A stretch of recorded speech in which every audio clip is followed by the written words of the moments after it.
Get out of here. Leave as I warned you over the phone. If you dare reprimand my daughter again, you'll have to leave. You ignored my warning, so kindly get out. The absurdity of Emily's demand leaves me speechless. Emily, my sister-in-law, stands there, her face a mask of self-righteous indignation. You're just my brother's wife, an outsider. Stop pretending to be part of our family, she spits, her words cutting deep. Hearing these words from Emily shatters something inside me. I had endured her verbal abuse and her daughter Olivia's selfishness, thinking they were family. Now all the things I did with their interests at heart have been entirely negated. I have no reason to respect Emily and Olivia anymore. All right, I'll leave, I reply calmly and start packing my things. Emily and Olivia laugh heartily at my situation, but their laughter won't last long, I think, as I gather my belongings. My name is Chloe, and I live with my husband Ethan and his parents. Ethan had requested that we live with his parents once we were married. At first, I hesitated, but when I met Ethan's parents, I realized they were decent folks who respected boundaries. Convinced that life with them would be manageable, I accepted Ethan's proposal. Once we moved in together, my mother-in-law took over all the housework while I worked outside. In turn, I took over the chores when I was at home. We divided the work in the house, and everything went smoothly. However, the visits from Ethan's sister, Emily, were always distressing. Emily had a daughter, Olivia, and they frequently visited us. Each time, Emily would relentlessly take jabs at me. Chloe, can I get a cup of tea? I'm so tired from my part-time job and raising my child. You must be relaxed on your days off at home. I'm so jealous, she'd say. Well, I also work when I'm at home. Of the work you do at home is insignificant. I go out to work every day and have a leadership position. Don't compare yourself to me, she would retort. When it was time for Olivia to find a job, Emily often came over to complain about why Olivia couldn't find one. Olivia is excellent, just like me. The recruiters who reject her must be blind. Maybe she could broaden her job search, I'd suggest. What could you, who barely works, know? Shut up, Emily would lash out furiously. It seemed Olivia finally landed a job after most of her classmates did. Olivia and Emily came over to report the good news to my mother-in-law. Granny, I got a job. Look. Olivia proudly showed off her job offer letter to my mother-in-law, who smiled contentedly. Well done, Olivia. Yeah, I didn't expect to get into such a large company in the end. The interviewer was kind from the start, Olivia beamed. Next to Olivia, Emily grinned broadly. This company is a subsidiary of the company I work part-time for. My name might be known even in the parent company since I've been around a while. So I got the job thanks to Mom, huh? Olivia mused. It could be. The interviewer saw your name, recognized you as my daughter, and probably had a good impression. Come April, Olivia was to attend a month-long training program for new employees. The training location was only a few minutes away from the home where my in-laws and I lived. Emily, knowing this, called my mother-in-law. Mom, I want Olivia to commute from your house during her training. The training place is over an hour away from our home. We have a spare room, and I don't mind at all. Let me just check with Chloe. Do you need to ask Chloe? Well, but that's your house, right? Chloe is just living there. She won't complain, Emily insisted. Thanks to Emily's insistence, I only found out that Olivia would be living with us for a month after everything had been decided. I was a bit puzzled, but there was no reason to oppose Olivia living there.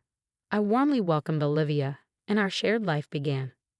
Once the training began, Olivia was late 1 out of every 3 days, despite the training location being just a stone's throw away.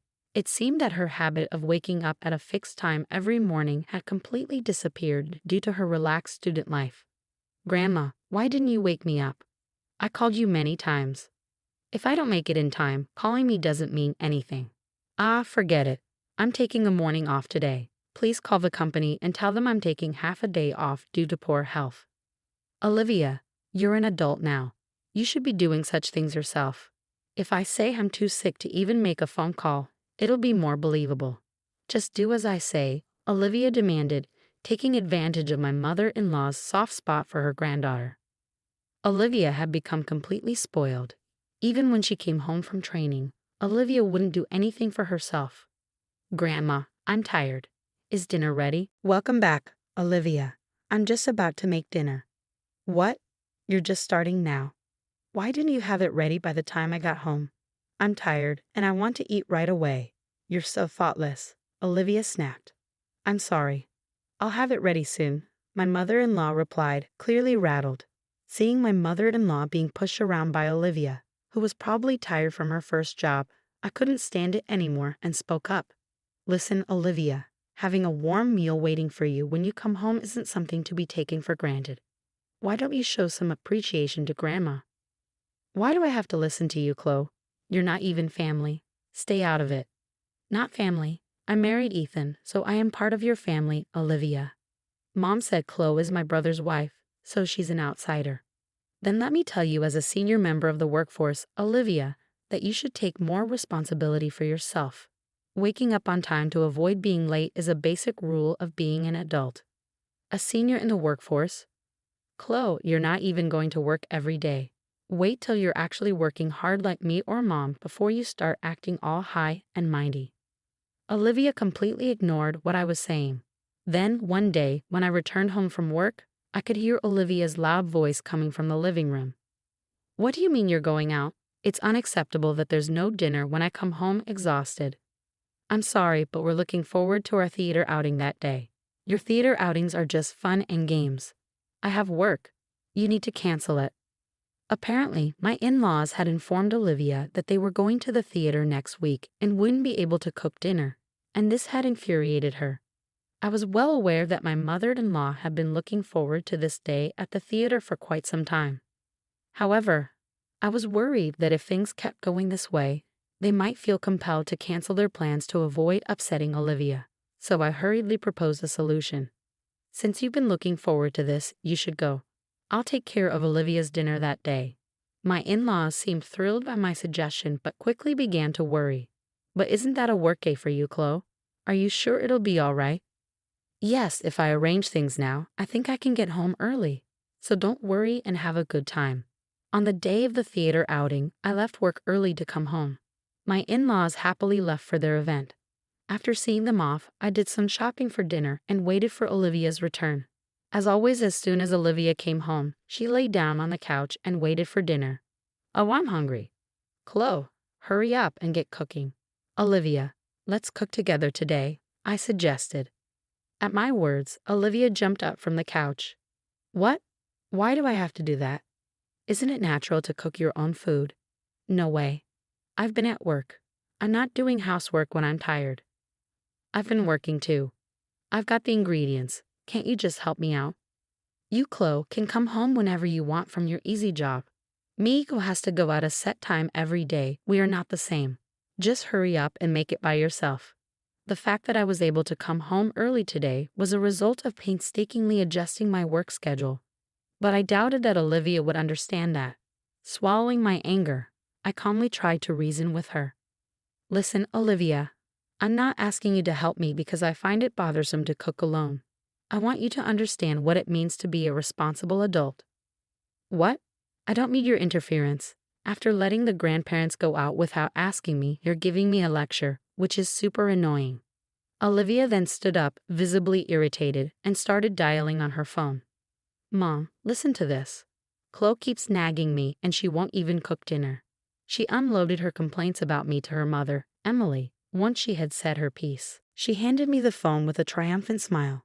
Mom wants to talk to you, Chloe. As I took the phone, Emily's angry voice blared from the other end. Listen here, who do you think you are, talking to my daughter like that?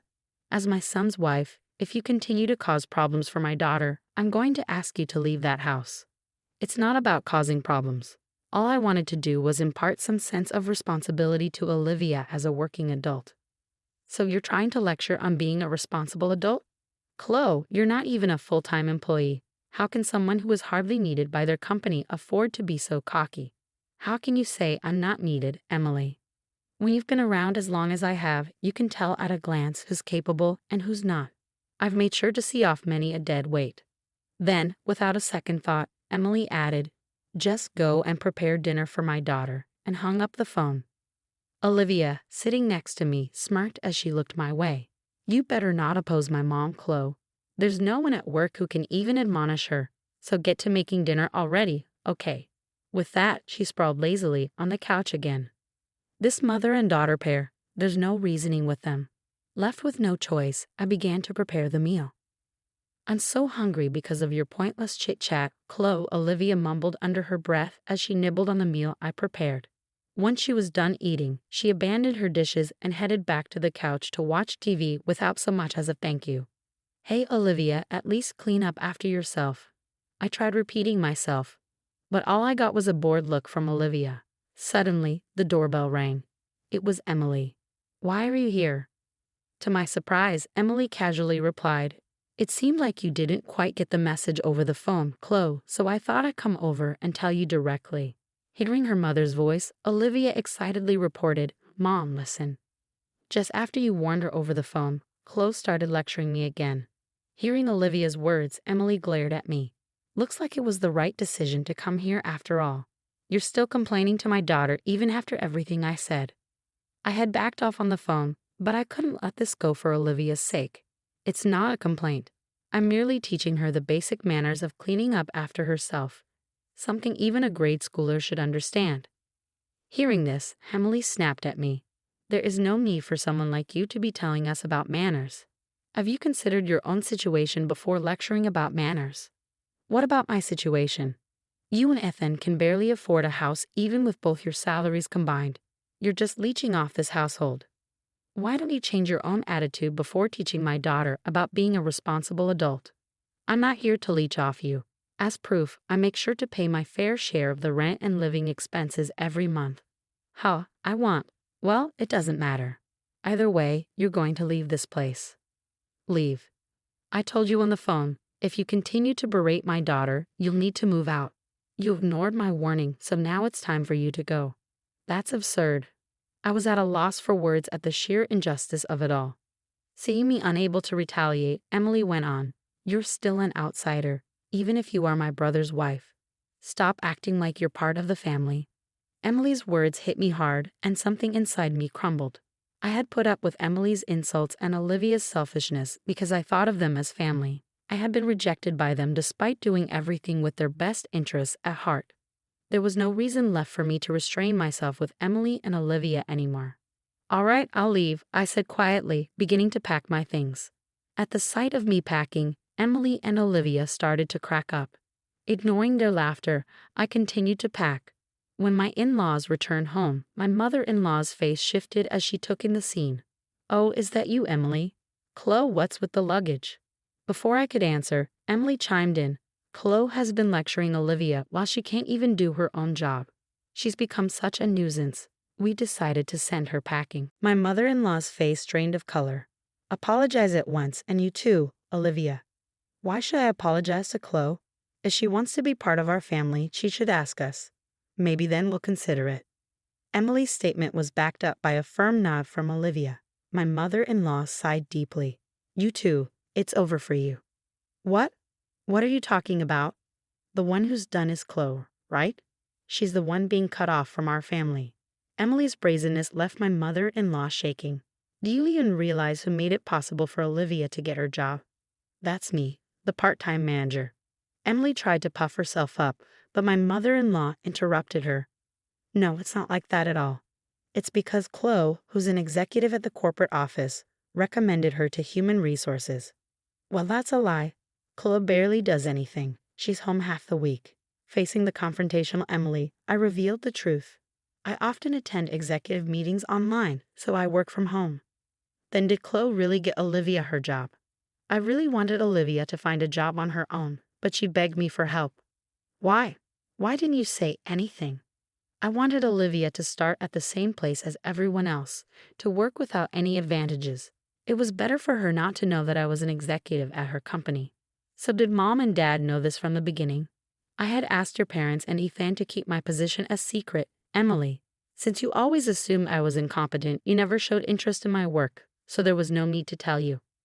So you're telling me I've been disrespecting an executive at my own company this whole time? Olivia, now aware of the truth, went pale.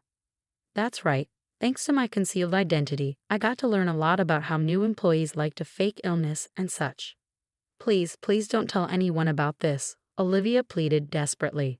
I coldly replied, I thought I'd let it slide because it's a family matter, but it seems I'm not considered family to you too, so I can't stay quiet if it's something that will harm the company. But I will be assigned after the training. Exactly, Olivia. You're lacking awareness as a working professional. Moreover, you're not willing to accept others' opinions. We can't let you interact with customers with this attitude. Emily, in her panic, clung to me. I'll take back what I've said. Olivia is Chloe's adorable niece. Don't report anything that would harm her situation. Emily, don't you think you should worry about your own role? What? Your part-time team's high turnover rate has been repeatedly brought up in the parent company's meetings. If it comes to light that you, as the manager, are forcing part-time employees to quit, it's going to be a big problem. Emily remembered her own words, and her face tightened. Wait, that's a misunderstanding. I was just guiding the unproductive part-timers, and then they quit on their own. I'm not responsible for this. Well, that can be investigated. We have a meeting next week with your company's board members. We'll report this and have it thoroughly examined. No way. My hard-earned managerial position. Afterward, I decided not to leave the house after being persuaded by my mother-in-law. However, I did report Olivia and Emily to the company. Olivia ended up attending a training center in the mountains for retraining for 6 months, while her peers were assigned positions one after another. It seemed she was thoroughly trained on the basics of being a professional. Emily's workplace underwent an audit at my direction. With complaints from other employees and testimonies from those she had forced to resign, it was found that Emily was using her position of authority to cause a lot of stress to those around her. As a result, Emily was fired. Emily seems to have started a new job to cover her living expenses. However, since she's only ever worked at one place before, she's having a hard time getting the hang of her new job. Despite this, she still acts high and mighty and seems to be on the verge of getting fired from her new job as well. At this rate, her life will likely continue to be difficult. On the other hand, I continue to live peacefully, sharing household chores with my in-laws as usual. This incident seemed to have taken quite a toll on my mother-in-law. Chloe, I'm sorry, because I've spoiled Olivia and Emily. I made you go through such unpleasant experiences. No, it's fine. I was happy that you stood up for me. Having had a good talk with my in-laws, I feel that our bond is even stronger than before. Even though my sister-in-law turned out to be a challenge, I look forward to continuing to live with my mother-in-law